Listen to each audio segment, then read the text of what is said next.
This is Patrick Perry from Mongo TV, and today we have a special guest, a legend in college football. For those of you who are familiar with the game of football, especially in college, this man needs no introduction. For those of you who aren't, I'd like to introduce one of college's great, Tom Osborne. Well, thank you very much. You're very complimentary. Tom, you're welcome, and thank you for being with us today.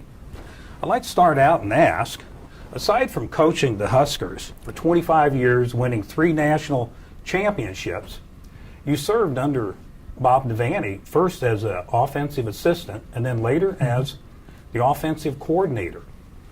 And what I'd like to know, what was your experience like working with Bob Devaney? Well, Bob was a great guy to work for. He had a good sense of humor and good touch with people. You know, the players liked to play for him. Sometimes he had a temper, but he never held a grudge, and he always knew when to mix in a little bit of humor if he was upset. And so I would probably correct one thing. When Bob was a coach, we didn't have any titles, so I was never officially the offensive coordinator. But the last 2 or 3 years that I was with him, I did call most of the plays from the press box. I did work with the quarterbacks.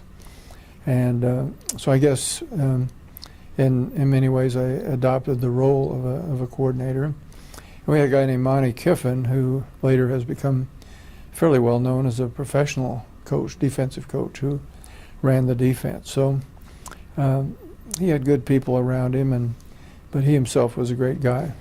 I see you had some experience in the NFL with the San Francisco 49ers and Washington Redskins. And even though it wasn't a long time, how did that experience help you coaching in college football? Well, actually, back up a little bit, I went to Hastings College, which is a relatively small school, and had chances to go to some major schools, including the University of Nebraska.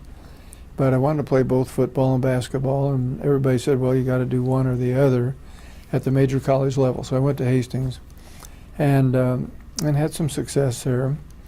But I think the NFL experience answered at least one question for me that I would have always had, and that was, well, could I have played at a higher level? And so I learned a lot in those 3 years, 2 years with the 40, actually a year and a half with the 49ers and 2 years with the Redskins.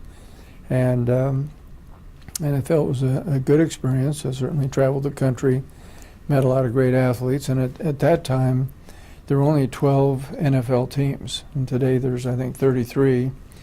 And there were only 38 players on a team at that time, and today it's 53. So you can imagine that the pool was much smaller. And so I came into the NFL as a quarterback out of Hastings College, but the head coach at the 49ers was a guy named Red Hickey.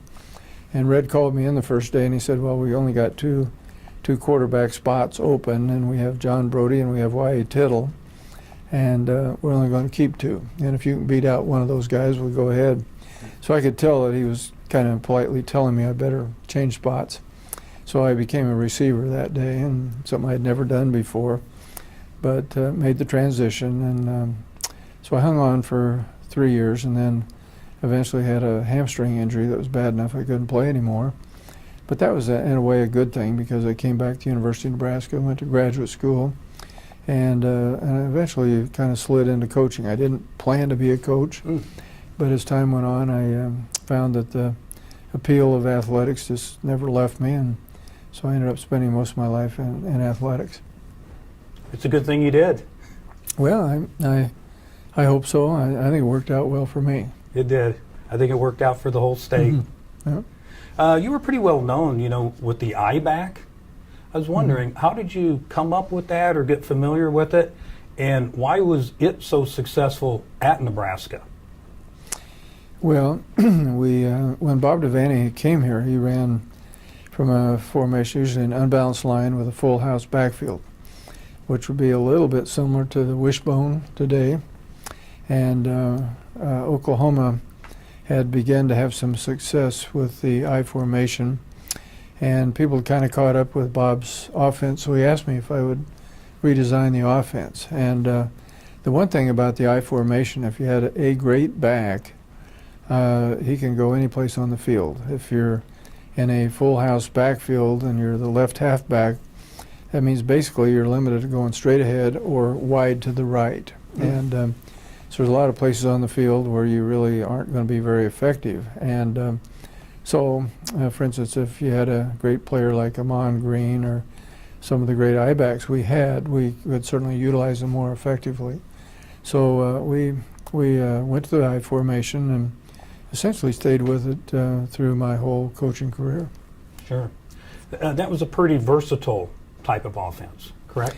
Well, we did a lot of things. We ran a lot of different formations, but we were basically a running team and a lot of emphasis on the option. Sure. And you see a lot of that today on the zone read, where essentially there's one player that you're not blocking, and the quarterback finesses that guy. Either the guy comes and takes the back, and you pull the ball and run it as a quarterback, or if the defensive end hangs out there and he's ready to play the quarterback, you hand it off. And so there's one person that is unblocked, and that's true of option football. There's one person that you're either going to keep the ball or you're going to pitch it and finesse that guy.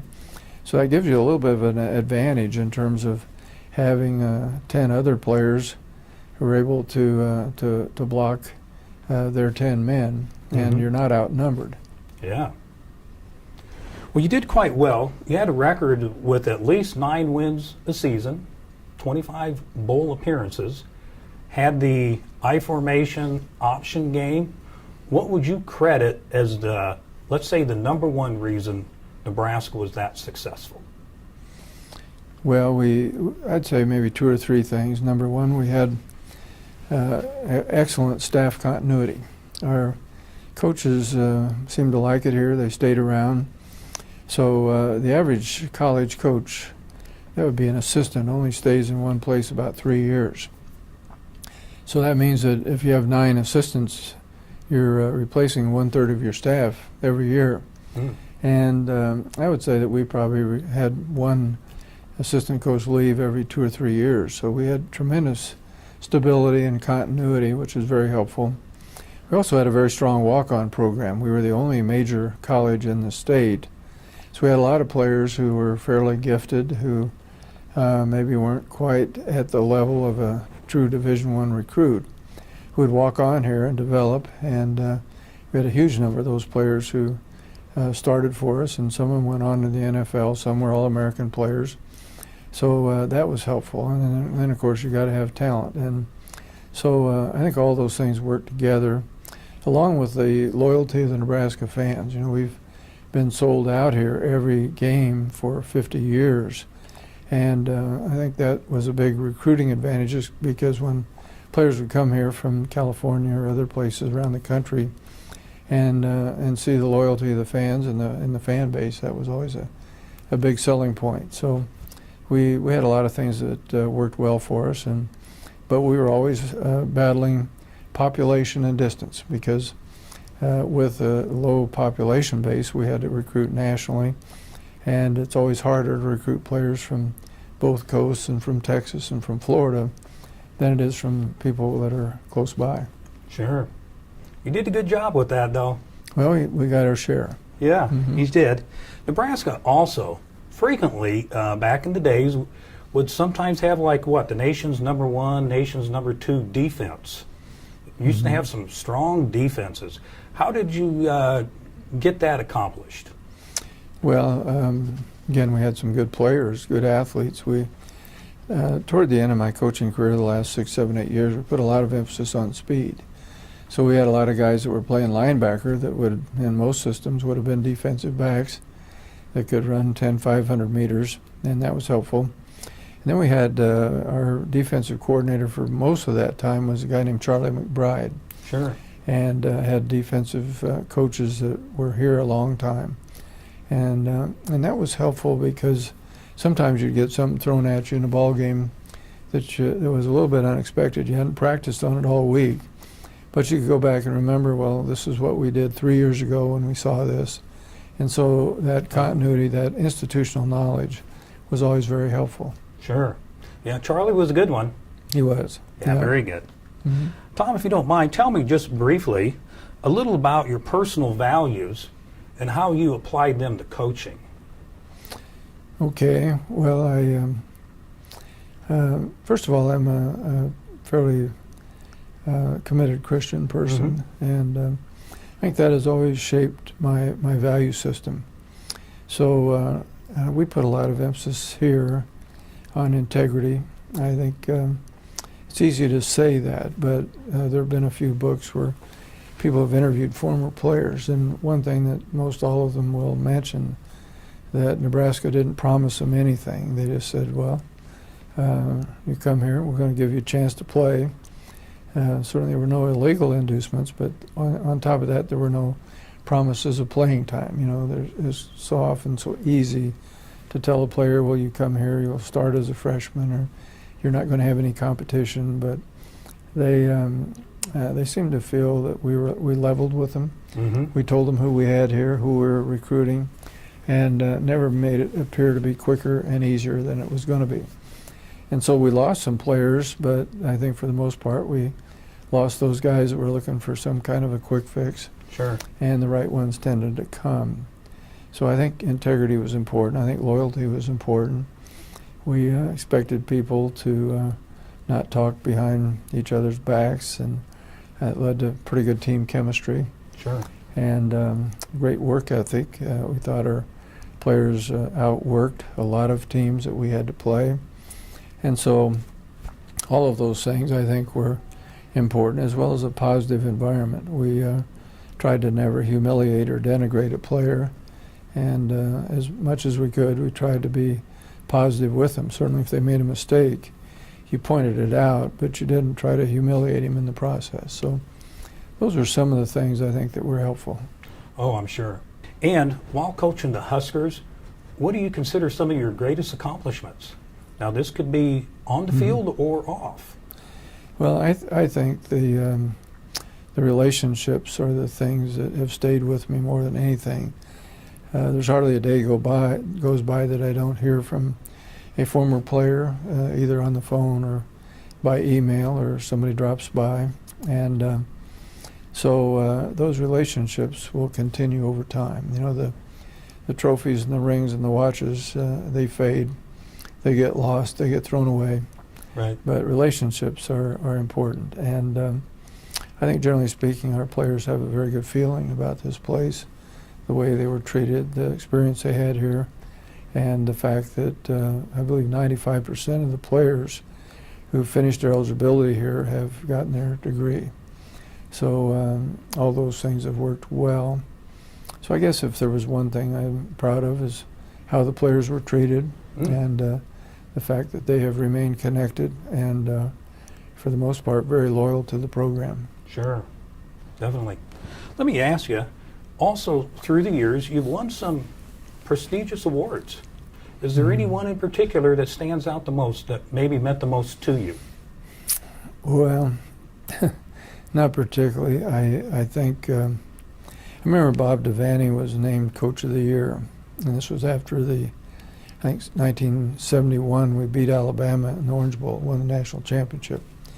And I know how important that was to Bob, and so I was really pleased to see that for his sake. And so it's always nice to be recognized by your peers. Sure. So you know, that was something that I was also able to experience. But I never really placed a lot of emphasis on titles and awards and those kind of things. It had to do more with the process and relationships. And I guess as I've gotten older, I've come to realize that the relationships are really, in the long run, the things that count.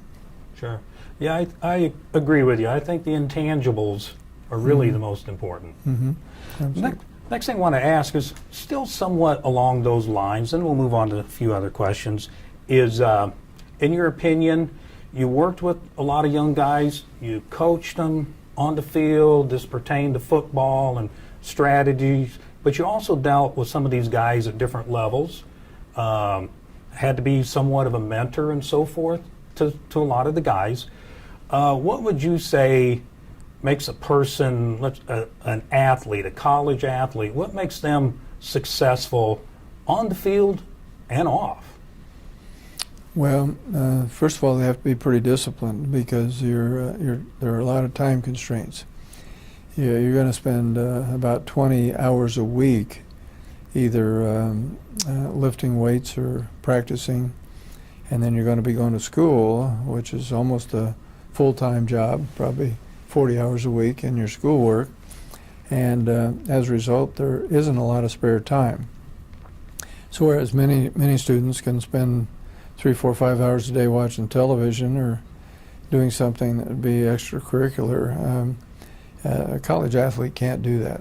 And of course, the other thing that's very obvious is that there's a tremendous amount of public scrutiny of the college athlete, and so an inadvertent or an ill-advised tweet, some comment or some indiscretion in terms of showing up in a bar or getting involved in an altercation. If there's 10 people standing on a street corner and one guy throws a rock and hits a car, and invariably the athlete will be picked out of those 10 people. So you have to be aware of behavior issues. And I guess one thing I might add, just kind of as an adjunct, is that the thing that really struck me over the years was the changes that I was seeing in our culture. Mm-hmm. Started out coaching in 1962. At that point, I'd never heard of a gang, never heard of cocaine, never heard of methamphetamine. I guess I'd heard of marijuana, but didn't know anybody had ever used it. And then by the end of my coaching career, I was starting to see some gang activity, not so much here in Lincoln, but around the country, certainly, and certainly there was a drug culture. And above all, the family instability, because Sure. back in the early 60s, you would occasionally run across a young man from a single-parent family, but usually it was because one parent or the other was deceased. But today, 50% of our young people grow up without both biological parents. And so that lack of stability in their home life meant that you spent progressively more and more time with off-the-field issues, with personal issues. Mm-hmm. And didn't mean these were not good people. They were good kids. They were well-intentioned. But they probably weren't as directed as kids who had been here back in the early 60s. Sure. I know it's a job. Mm-hmm. You did well with it. Well, hope so. Yeah. Mm-hmm. I'm going to change directions just a little bit. Looking back at your teams, is there a particular team you would think was the most outstanding? And it could be for different reasons. Yeah. Well, I suppose our 1995 team was the most talented team. We were undefeated that year, and the closest anybody came to us was, I think, 14 points. So, and that's pretty unusual to be able to go through without at least having a close call or getting beat. And I would say maybe the most memorable and maybe the most outstanding team in terms of the way they conducted themselves was the 1994 team. And that team was also undefeated. It was not as talented as the 95 team. But we lost Tommy Frazier, our starting quarterback, for almost the whole season. We lost Mike Minter, our best defensive back, for the season. And yet it didn't seem to make any difference what happened, who was hurt, or what went on.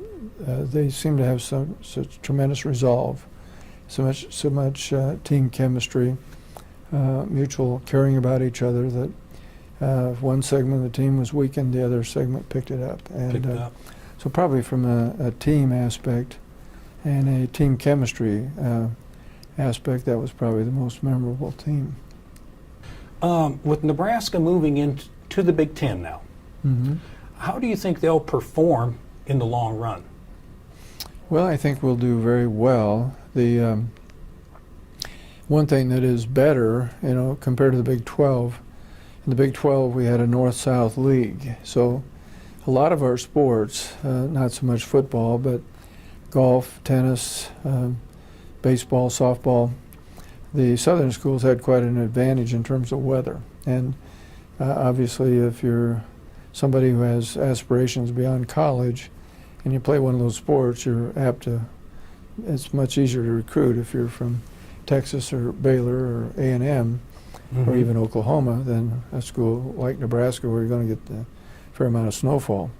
So we now have more of a level playing field in terms of weather. Everybody's got the same problems. The only thing that will be a major obstacle to us is population density. Ohio, obviously, where Ohio State is, they have a lot more people. Therefore, they have a lot more players. Michigan, so most of the schools, most of the states are more populated than Nebraska. Sure. So we have to have great facilities. We have to have highly motivated coaches. We have to do everything at a pretty high level in order to be competitive. But I think we can be very competitive here. Oh, that's good to hear. Yeah. I like hearing that. Since retiring from coaching, do you ever miss it? First couple years were really hard. I did miss it. And I did have a chance to go to Michigan State and was very tempted and was thinking about it. And my grandson called me. I think he was 5 years old at the time, and he was crying and said he'd heard that I might be leaving, and he didn't want that to happen. He said that'd be a big mistake. So I just couldn't tell him I was going to be leaving. And also, you know, having been here at Nebraska for 36 years, it would have been really strange for me to go coach some team that was dressed in green. Yeah. So I just couldn't do it. So, but as time has gone on, I've gotten a little bit more philosophical, a little bit more detached, and so it's not as hard. It's still sometimes difficult to go watch a game and realize that you have no control. You know, you're just sitting there like every other fan, and there's nothing that you can do to make a decision that might change things. But overall, it's been good.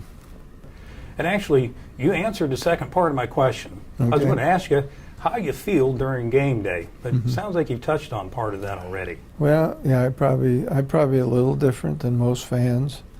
Maybe a little bit more analytical, a little more understanding if the team doesn't win, because I know that all that goes into it, and it is an emotional game. It's a very difficult game, but still, I am a fan, and I do watch every game. Oh, neat. Well, let me say, I believe that Husker fans in general, including myself, being from Nebraska, following the program for so many years, really do just appreciate what you've done for the university, the team, the loyalty the fans have felt. You've given them something to kind of identify with and hold on to. As time goes on and you think of the average Husker fan, how do you want to be remembered? For example, people like myself, when we talk about you and we tell our grandkids, how would you like to be remembered by the Husker fans?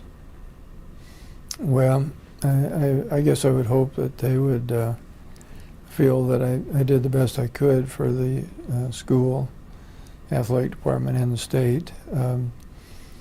It's kind of strange here in Nebraska, but Nebraska athletics, Nebraska football seems to be a very strong unifying element. And so whether you're in Scottsbluff, clear the western part of the state, or Omaha or Lincoln, one common topic that most people seem to have in common is Nebraska athletics, particularly Nebraska football. And so the reason I came back here as athletic director 5 years ago was that there were some divisions.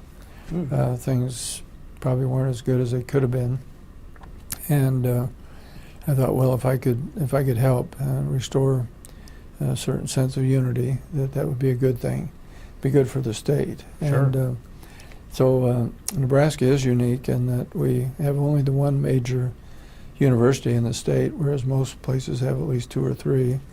And it does seem that people are very, very loyal and almost fanatical about Nebraska athletics.